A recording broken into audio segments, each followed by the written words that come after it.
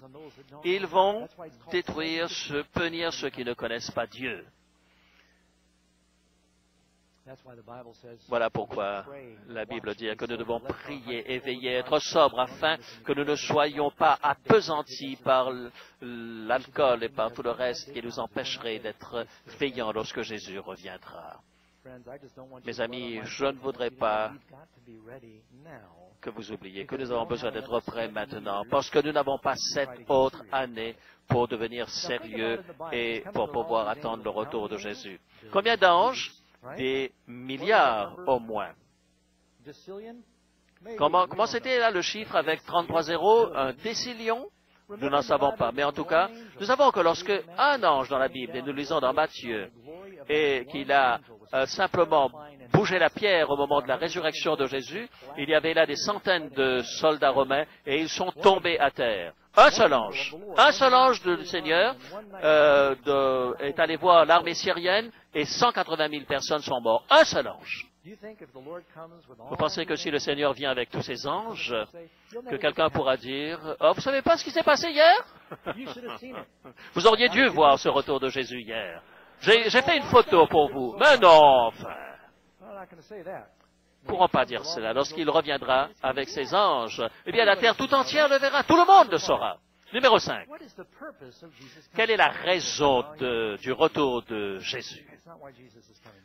Jésus lui-même nous le dit dans Jean chapitre 4 et le verset 3. « Et lorsque je m'en serai allé, que je vous aurai préparé une place, je reviendrai et je vous prendrai avec moi. » Pourquoi est-ce qu'il revient?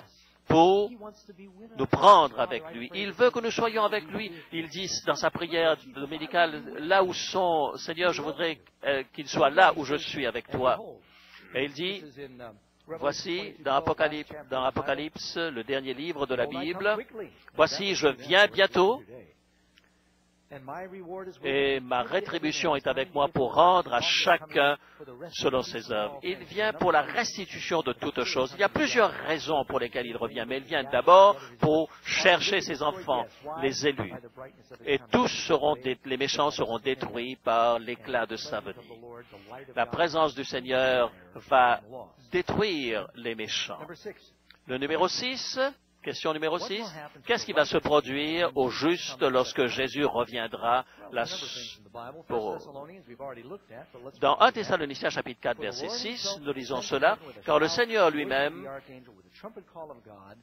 un signal donné à la voix d'un archange et au son de la trompette de Dieu descendra du ciel et les morts en Christ ressusciteront premièrement. Ainsi, les justes qui seront vivants dans le monde ne vont pas monter au ciel avant que Jésus ne revienne. Lorsqu'il y aura les tombes qui vont se lever, est-ce que c'est quelque chose qui est étrange pour vous là-dedans? Eh bien, toutes les tombes vont s'ouvrir. Combien de tombes y aura-t-il depuis que la terre existe? Eh bien, la Bible dit que la mer a rendu ses morts. Alors, à nouveau, vous pouvez lire dans 1 Corinthiens chapitre 15 que les morts ressusciteront incorruptibles et nous serons changés, car il faut que ce corps corruptible revête l'incorruptibilité et que ce corps mortel revête l'immortalité. Et cela continue en disant, et nous, les vivants qui serons restés, nous serons tous ensemble enlevés. C'est-à-dire, les saints qui sont ressuscités, nous allons les rencontrer dans les airs, et ainsi nous serons pour toujours avec le Seigneur. Qu'est-ce qui va donc se produire lorsque Jésus va venir? Est-ce que c'est un secret pour vous? Nous lisons cela dans la Bible. Je crois personnellement que tous ceux qui sont venus ce soir sans des idées préconçues ne seraient pas venus dans un lieu où l'on ne croit pas à l'enlèvement secret. Vous savez, cette idée a été vraiment une idée qui a été lancé par un marketing absolument adroit et habile, et c'est ainsi qu'aujourd'hui des millions de gens croient dans cet enlèvement secret, alors que ce n'est absolument pas biblique. Montrez-moi où dans la Bible enseigne cela, à travers l'histoire, montrez-moi où on trouve cela. Eh bien, c'est une doctrine nouvelle. C'est étonnant. Combien de gens... Vous savez, cette question est tellement posée que nous ne prenons plus la peine d'y répondre. Vous savez, j'ai étudié cet enlèvement secret et les gens nous posent toujours cette question. Mais j'ai cherché dans la Bible, où est-ce qu'il y aura un enlèvement secret? Par contre, si vous voulez parler de retour glorieux de Jésus, alors là, vous avez des quantités de textes qui en parlent. Numéro 7. Qu'est-ce qui va se passer pour les méchants lorsque Jésus reviendra? Est-ce qu'ils vont rester encore 7 années? Est-ce que vous allez avoir 144 000 Juifs qui vont prêcher l'Évangile partout? Ah bien, vous savez, quand le Christ va revenir, la parole de Dieu est claire pour dire que les méchants seront consumés par l'éclat de sa venue. Qu'est-ce qui va donc se passer pour les méchants lorsqu'il reviendra? Est-ce qu'ils vont continuer pendant 7 années? Non, ils seront détruits. 2 Thessaloniciens chapitre 2 verset 8. Y a-t-il une période de 7 ans? Non, absolument pas. On est en train de séparer l'enlèvement de la seconde venue de Jésus. Aucune part dans la Bible vous ne trouvez cette théorie qui sépare les deux choses. Et vous allez lire avec moi ce texte. Les rois de la terre, Apocalypse 6 verset 15 à 17, les grands, les chefs militaires, les riches, les puissants, tous les esclaves et les hommes libres se cachèrent dans les cavernes et dans les rochers de montagne. Et il disait aux montagnes et aux rochers, tombez sur nous et cachez-nous devant la face de celui qui est assis sur le trône et devant la colère de l'agneau, car le grand jour de sa colère est venu, et qui peut subsister? Ils sont détruits par l'éclat de sa venue. Cela va arriver simultanément au moment où la trompette va résonner, lorsque l'ange va pousser un grand cri et que les justes ressusciteront. Tous ces événements vont se produire en même temps. Vous ne pouvez séparer cela avec une période de 7 ans, ce n'est pas dans la Bible. Écoutez, mes amis, je vais vous dire.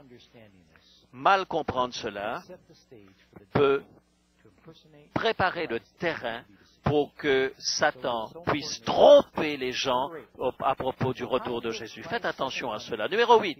Comment est-ce que le retour du Christ va toucher la planète elle-même? Lorsque Jésus reviendra, est-ce que nous allons lire ça dans les journaux et que nous ne le saurons pas? Nous lisons Apocalypse 16, verset 18.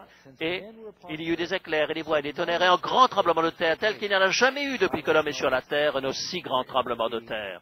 Et il va y avoir un tremblement de terre qui va secouer les montagnes. Vous voyez, lorsque simplement les collines bougent, eh bien, on dit qu'il c'est semblable à un homme qui est en train de tituber lorsqu'il est ivre. Eh bien, la terre sera dans cette situation lorsque Jésus reviendra.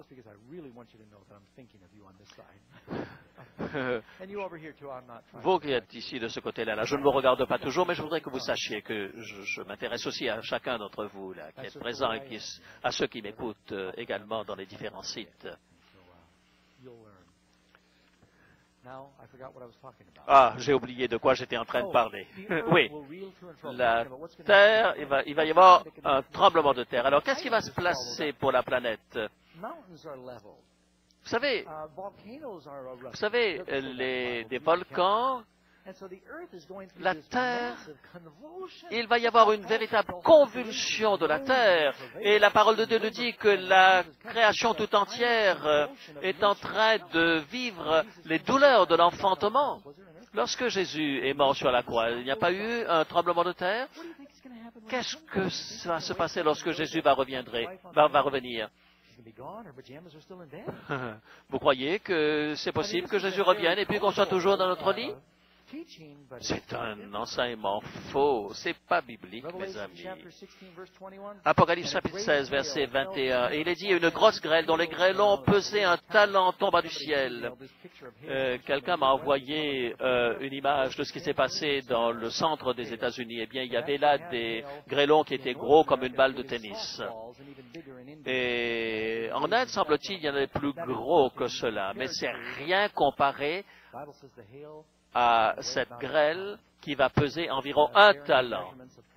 Approximativement, ça fait environ 30 kilos de glace pour chaque grêlon qui va tomber sur la terre. Oh, vous savez, ça va être comme ces bombes qui tombent comme cela là, lorsque Jésus va arriver. Vous croyez que ça va être quelque chose de secret? Toute la nature va être en convulsion. Question numéro 9. Est-ce que la Bible nous donne des informations spécifiques sur le retour du Christ? Je voudrais faire très attention à ce moment-là. Lorsque nous parlons de l'imminence du retour de Jésus, Jésus dit « Aucun homme ne connaît le jour ni l'heure ». Et ça, c'est vraiment biblique. Personne ne peut le savoir. Vous savez,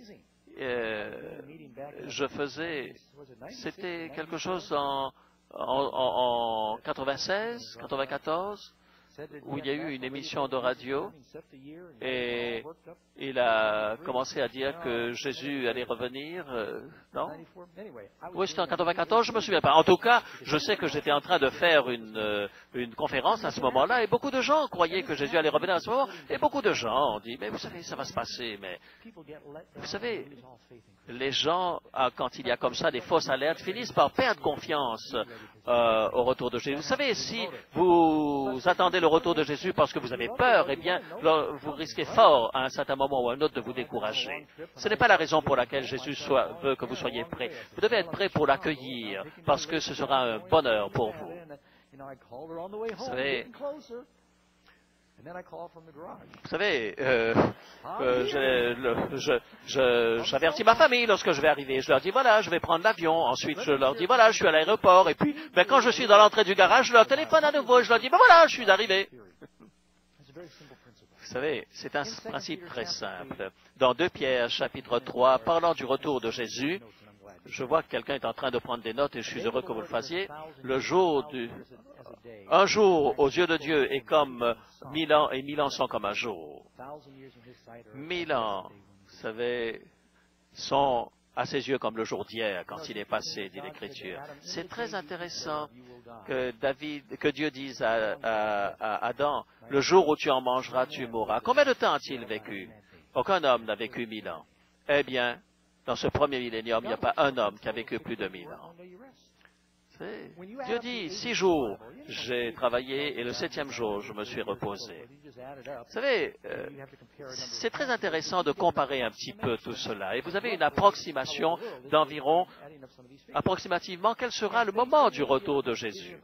Et vous savez, on a quelqu'un qui, par exemple, a essayé de faire la chronologie et il pense que avant la première venue de Jésus, il y a eu 4000 ans. Il y a eu 2000 ans depuis Abraham jusqu'à Christ.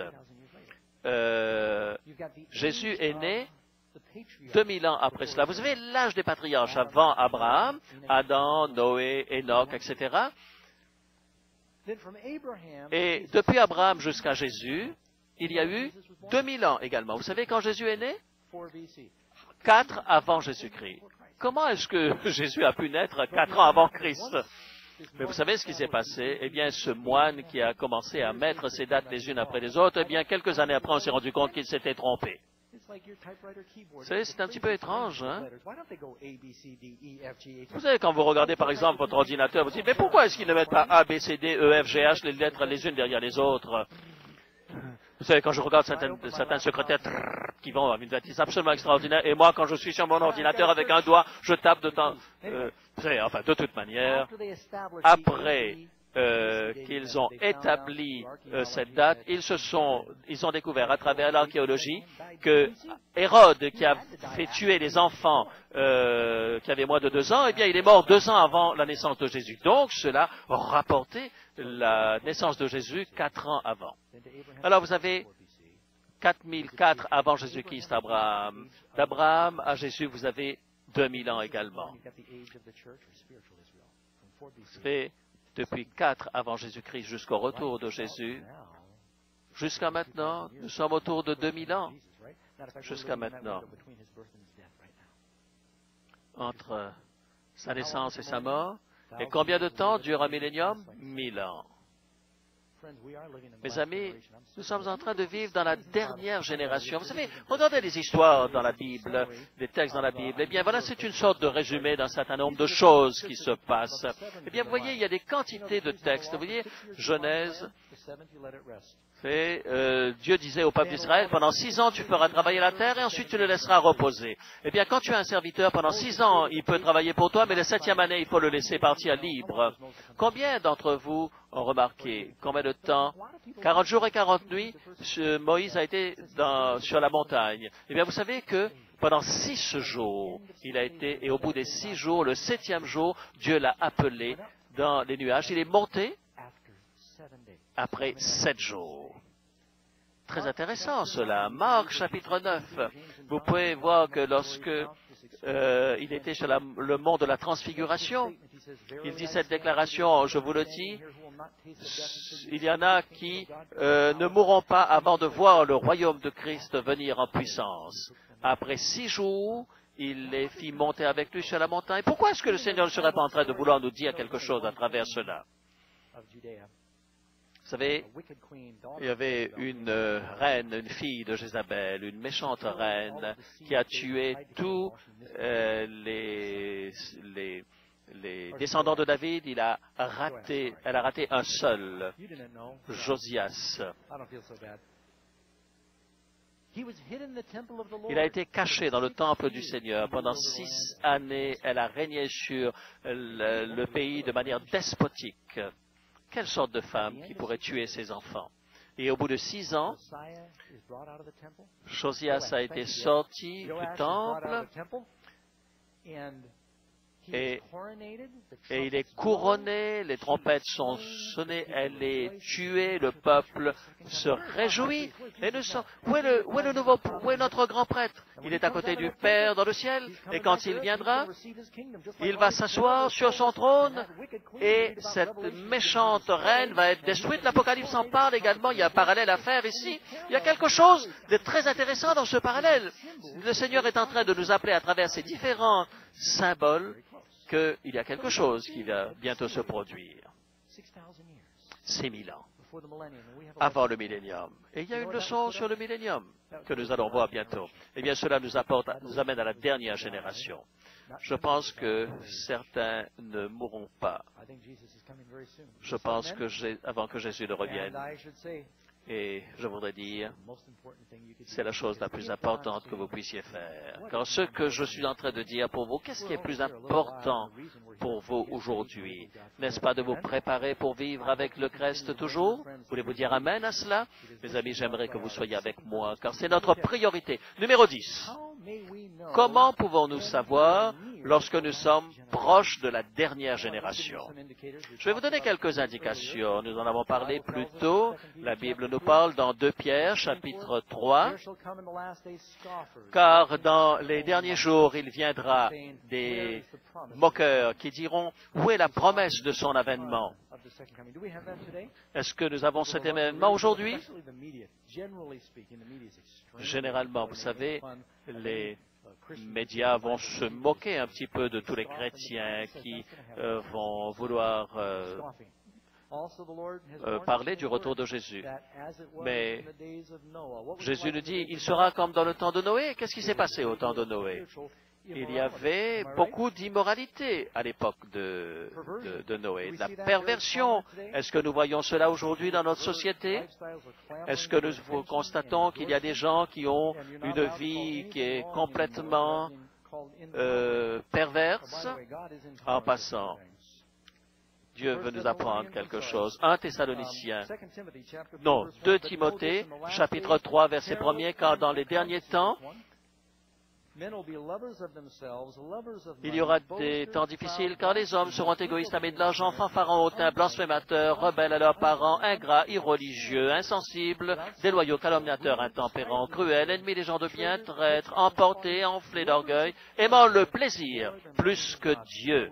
Est-ce que nous vivons dans un âge où les gens aiment plus le plaisir que Dieu?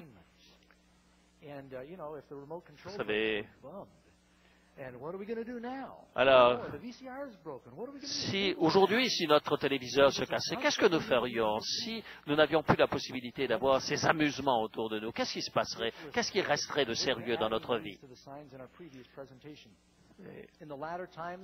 Dans les derniers temps, il y aura certains qui quitteront la foi, séduits par des esprits. Il y fut un jour en Amérique du Nord où les gens riaient de cela, mais aujourd'hui, où les chrétiens rejetaient ces choses cochonnes. Mais aujourd'hui, qu'est-ce qui se passe dans notre société? Les chrétiens sont de plus en plus en train de considérer que c'est parfaitement normal. Vous savez, est-ce que le diable ne réussit pas à rendre les choses désagréables paraître agréables? Vous savez, un poisson ne mangera jamais à l'hameçon si ce que vous mettez sur l'hameçon n'est pas quelque chose d'agréable. Et le diable est en train de faire cela avec nous. Mes amis, il y a quelques signes que nous devrons considérer. Dans notre dernière présentation, il y a eu des guerres, des bruits de guerre. Nous avons parlé de cela hier soir. Et nous voyons ces armes de destruction massive autour de nous. Nous avons des catastrophes naturelles, nous avons des armes absolument extraordinaires. Tout cela nous permet de savoir que le retour du Christ est proche. Eh bien, toute cette série d'événements catastrophiques qui sont autour de nous, et cela augmente en intensité et en nombre. Le Seigneur est en train de nous apprendre à travers ces différents événements. Mes amis, tournez les caméras maintenant vers l'assemblée qui est ici. Permettez à ceux qui sont dans le monde entier qui puissent voir ce qui se passe ici. Est-ce que c'est un signe?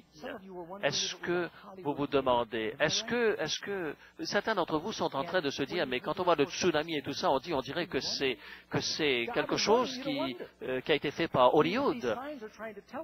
Ces signes ne sont pas en train de nous dire que nous devons nous préparer maintenant, mes amis. Je crois que Jésus a un plan pour nous. S'il nous avertit, c'est pour cela. Quand vous verrez ces choses s'accomplir, levez vos yeux, car votre délivrance approche. C'est une bonne nouvelle. Vous n'avez pas à avoir peur. Numéro 12. Comment est-ce que je peux être certain que je ne serai pas trompé par Satan en ce qui concerne le retour de Jésus? Comment est-ce que je peux le savoir? Eh bien, nous devons nous appuyer sur la parole de Dieu, car comme l'éclair part de l'Orient et se monte jusqu'en Occident, ainsi sera l'avènement du Fils de l'homme. Oh, vous savez, des fois, quand vous voyez les éclairs qui vont d'un bout à l'autre du ciel, est-ce que vous avez déjà essayé de fermer vos yeux lorsqu'il y a les éclairs? Eh bien, j'ai essayé de le faire une fois.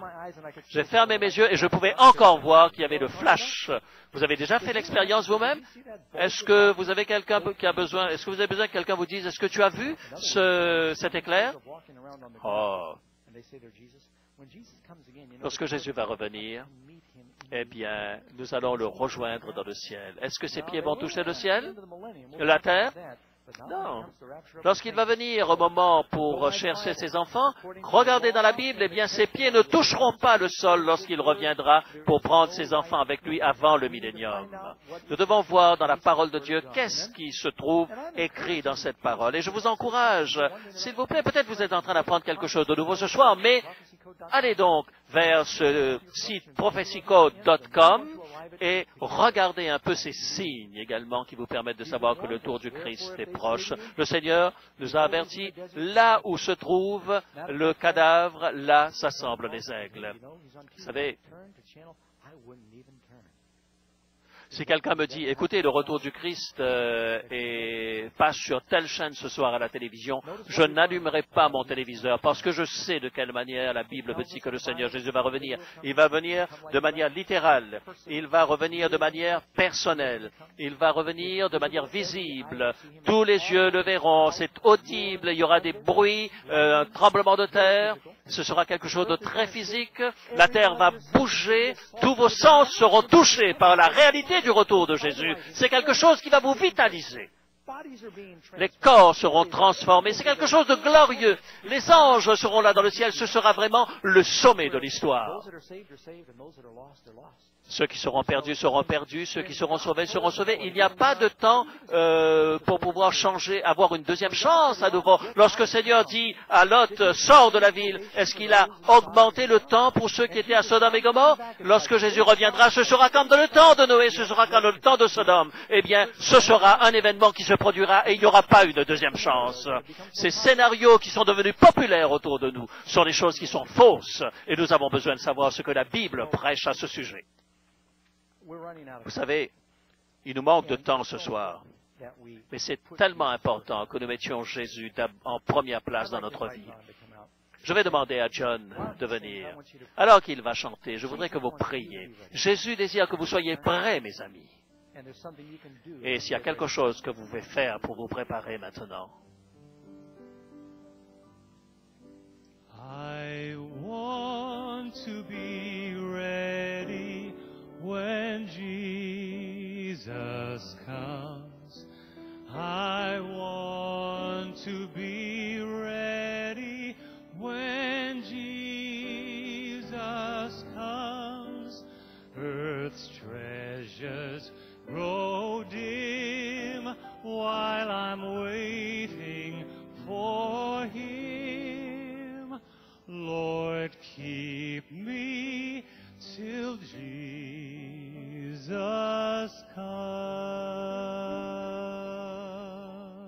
We want to be ready when Jesus comes, friends. You know, there's an interesting story from history. Histoire importante au sujet d'une expédition dans l'Antarctique. Il s'agissait de Shackleton. Il a fait une expédition et voilà que à un certain moment, il s'inquiétait de ces hommes et il avait dû les laisser sur le bord de l'Antarctique. Et ces hommes sont restés pratiquement pendant une année sur une île de glace. Ils gelaient sur place. Et certains de ces hommes ont dû ramer jusqu'à une île et ils se sont rendus compte qu'ils n'allaient pas pouvoir survivre encore longtemps dans cette circonstance. Alors, Shackleton et quelques hommes ont pris un petit bateau à rame et ils ont fait 800 kilomètres vers une île où ils pouvaient trouver de l'aide, dans des conditions les plus incroyables que l'on puisse imaginer. Et il a promis à ces hommes, je reviendrai vous chercher là, sur cette île de glace où vous vous trouvez. Finalement, il est revenu. Et comme ils étaient heureux, il aurait pu rester, se reposer et laisser les secouristes aller, mais il est revenu avec eux.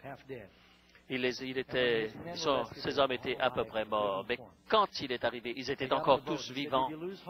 Et vous avez perdu espoir? Non, on savait que vous alliez revenir.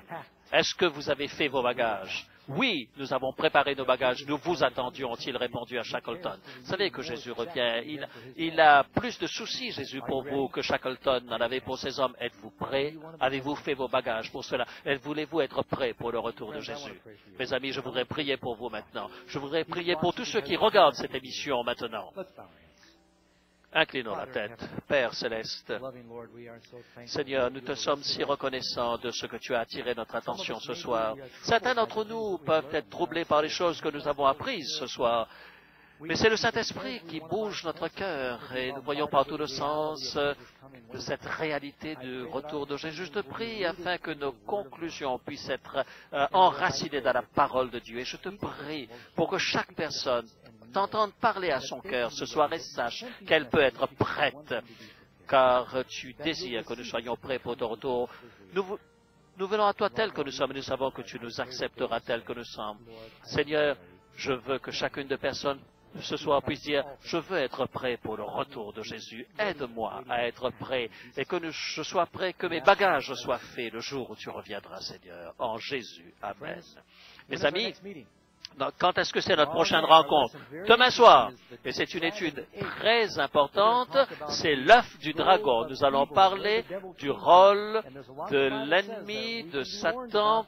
Et vous savez, on peut très bien se tromper entre la bataille du bien et du mal. Et vous savez, il y a des choses qui peuvent changer dans notre vie. Alors, venez demain soir. Continuons de prier pour cette série et le Seigneur fera des choses extraordinaires. Que le Seigneur vous bénisse, mes amis. On se revoit demain soir. Merci.